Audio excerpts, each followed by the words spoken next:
Alam nyo ba kung ano ang mga bagay na pwedeng itigil nyo na bilhin para mas makaipon at kumita pa ng mas malaki? Kung pareho tayo, minsan mahirap kontrolin ang gastos, lalo na kapag maraming temptations. Pero kung gusto mong mas mapalago ang kita mo at hindi lang basta mag-ipon, dapat mong itigil ang pagbili ng ilang bagay na akala mo kailangan mo, pero hindi pala. Hi, I'm Miss Jai, your virtual assistant. At today, pag-uusapan natin ang 9 na bagay na tinigil kong bilhin para mas makaipon at mas kumita pa. Siguraduhin mong abangan ang number 8 kasi yun talaga ang game changer para sa akin. Number 1, books I love reading. I love reading pero mahal bumili ng libro. Instead, ang ginagawa ko ngayon ay nagre-rent ng e-books o nagbabasa through apps gaya ng Libby. Yung mga paborito kong libro na gusto ko talagang ulit-ulitin, iyon lang ang binibili ko in hard copy.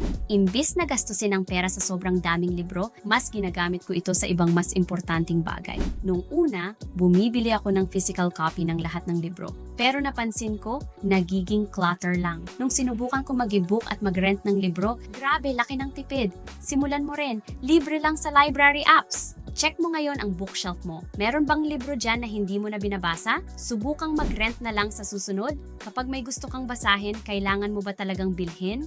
O pwede mo itong hiramen or i-download for free? Number 2, brand new car. Isa sa pinakamahal na maling desisyon, ang bumili ng brand new car. Alam mo ba, pagbaba mo pa lang ng showroom, bumababa agad ang value ng kotse ng 10%. Sa loob ng 3 years, pwede pang bumaba ng 60%. Kung pwede mo namang ipagpaliban ang pagbili at i-invest mo muna ang pera, mas magiging masaya ka later on. Naalala ko nung first time kong makakita ng bagong kotse, sobrang tempting. Pero nung nalaman ko kung gaano kabilis bumababa ang value, bigla akong natauhan.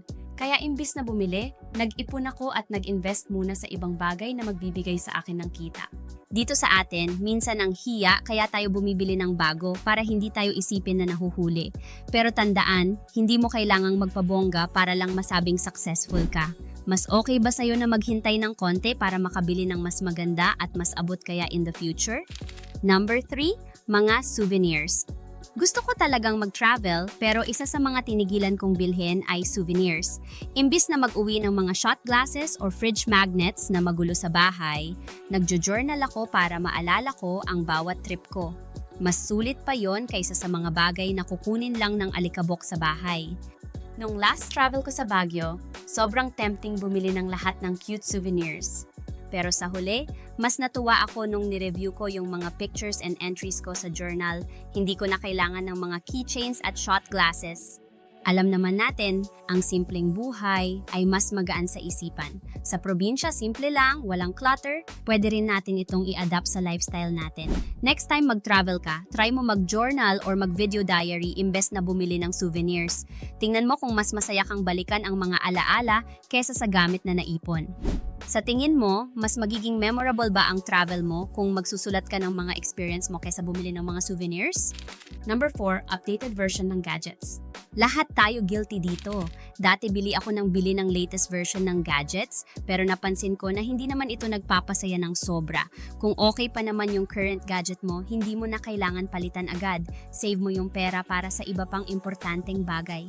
Aaminin ko, nung unang labas ng bagong iPhone, parang kailangan ko agad. Pero nung inisip ko, intact pa naman ang screen at okay pa lahat. Hindi naman kailangan laging latest. Minsan gusto nating magpabongga at bumili ng latest gadgets para magpasikat. Pero mas okay na unahin ang investments or savings kaysa magpa-impress sa iba. Bago ka mag-upgrade ng gadget, tanungin mo muna ang sarili mo. Okay pa ba ang luma kong gadget? Pwede ba akong maghintay at gamitin ang pera sa mas mahalagang bagay? Pasok ba ito sa budget? Para mas madali, I'm sharing with you my 5 minutes budget tracker. It's simple to use, nasa description ang link.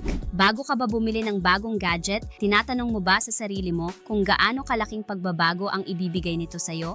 Number 5, mga items on sale. Sale! Sale! Madalas tayong nabibiktima nito. Akala natin nakakatipid tayo, pero kung bibili ka ng isang bagay na hindi mo naman kailangan at dahil lang naka-sale, talo ka pa rin. Kaya ngayon, kapag nakakita ako ng sale, iniisip ko muna kung bibilhin ko ba talaga ito kung hindi naka-sale. Sanay tayong mga Pilipino sa pagiging madiskarte. Hindi dahil naka-sale, kailangan na nating bilhin. Hanapan natin ng tamang timing or mas useful na paggagamitan ng pera natin. Kapag nakita mo ang isang bagay on on sale? Gusto mo ba ito dahil kailangan mo o dahil sale lang? Next time, makita mo ang isang bagay na naka-sale, ask yourself, bibilhin ko ba to kung hindi siya naka-sale? Practice resisting impulse buys.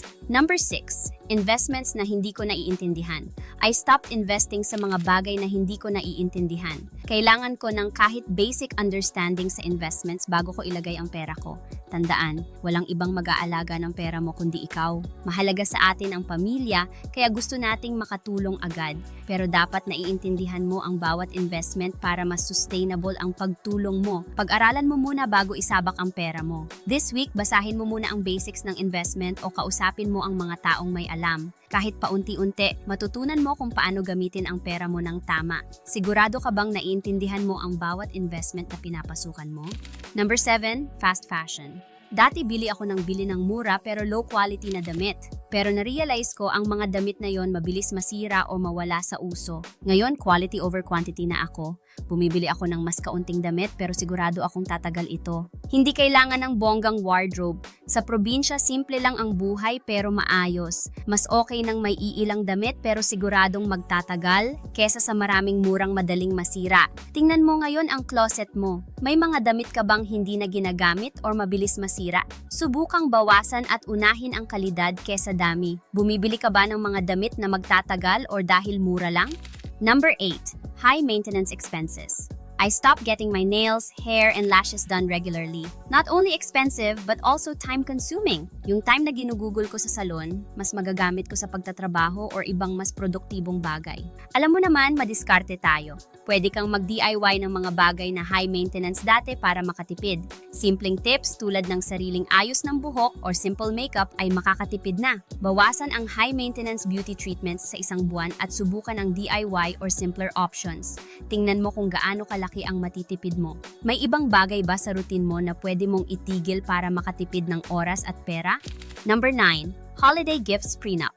Malapit na ang Christmas, my friends and I sign up sa isang prenup. Ibig sabihin, no gifts. Usually, we spend too much on gifts out of habit. Ngayon, mas iniisip ko kung ano talaga ang halaga ng regalo. Mas importante yung time and experiences with family and friends. Dito sa atin, dahil sa pakikisama, minsan napipilitan tayong gumastos para lang magbigay ng regalo o sumabay sa mga handaan. Pero minsan, ang pinaka-importanting regalo ay ang oras at effort kasama ang mga mahal mo. Sa susunod na celebration, subukan mong magbigay ng simple pero thoughtful na regalo or mag-offer ng time para tumulong sa ibang paraan. Mas meaningful, mas personal. Ikaw, gaano kahalaga sa'yo ang pagbibigay ng gifts kumpara sa quality time na maibibigay mo? So ayan, yan ang 9 things na tinigil kong bilhin para makaipon ng mas malaki at mas kumita pa. Tandaan, hindi masama ang mag-spend pero isipin mo muna kung worth it ba ang bawat gastos mo. Ang goal natin dito ay maging financially free and cutting out unnecessary spending is a big step towards that. Simulan mo sa isang bagay today. Kung gusto mo pa ng tips on personal finance, don't forget to subscribe and hit the notification bell. May mga susunod pang episodes na tutulong sa'yo para maabot mo ang financial freedom na pangarap mo. Thanks for watching!